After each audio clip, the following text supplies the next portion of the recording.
केंद्र सरकार सत्तेत आल्यापासून जनता व कामगार विरोधी धोरणे अंमलात आणण्याचा सपाटा चालू ठेवला असून त्यामुळे कामगार, कष्टकरी, मध्यमवर्गीय आणि कर्मचाऱ्यांचे जीवन अतिशय गुंतागुंतीचे बनले आहे. एकंदर अत्यंत प्रतिकूल परिस्थितीत सध्या देश जात आहे. त्याचबरोबर शहर आणि जिल्ह्यात सध्या महाराष्ट्र राज्य वीज वितरण कंपनीकडून खाजगी भांडवलदारामार्फत जुने उपयुक्त असे डिजिटल मीटर काढून स्मार्ट मीटरची सक्ती चालू आहे.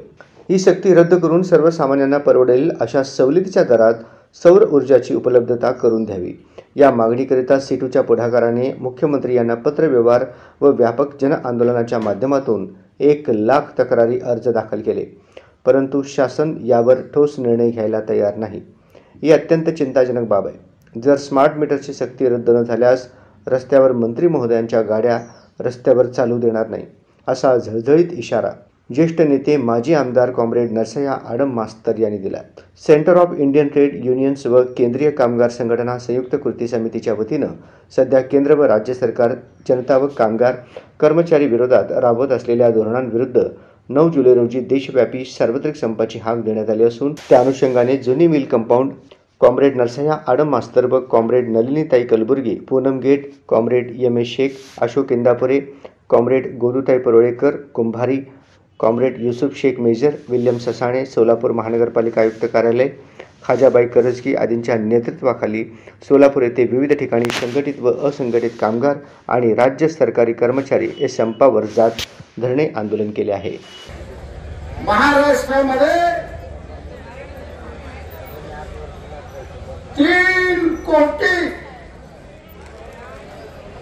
स्मार्ट मीटर लावणार आहे. लोकांना वाटतं स्मार्ट मीटर आपल्याला फुकट मिळालेला आहे, मीटर सुंदर आहे,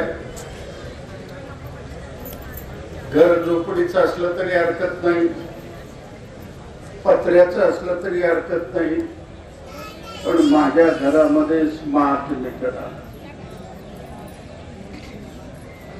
तर या स्मार्ट मीटरचे परिणाम काय आहे? या ठिकाणी श्रीनिवास बसलेला आहे, आपला बापूजी नगरचा पुढारी आहे, स्मार्ट मीटर त्यांनी बसवलेला आहे.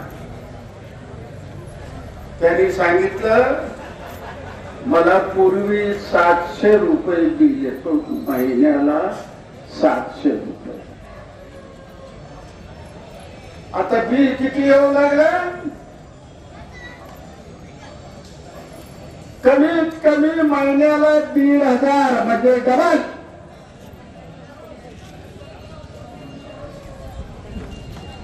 त्याला बिल नाही भरलं तुम्ही, त्या क्षणाला वीज बंद पडणार.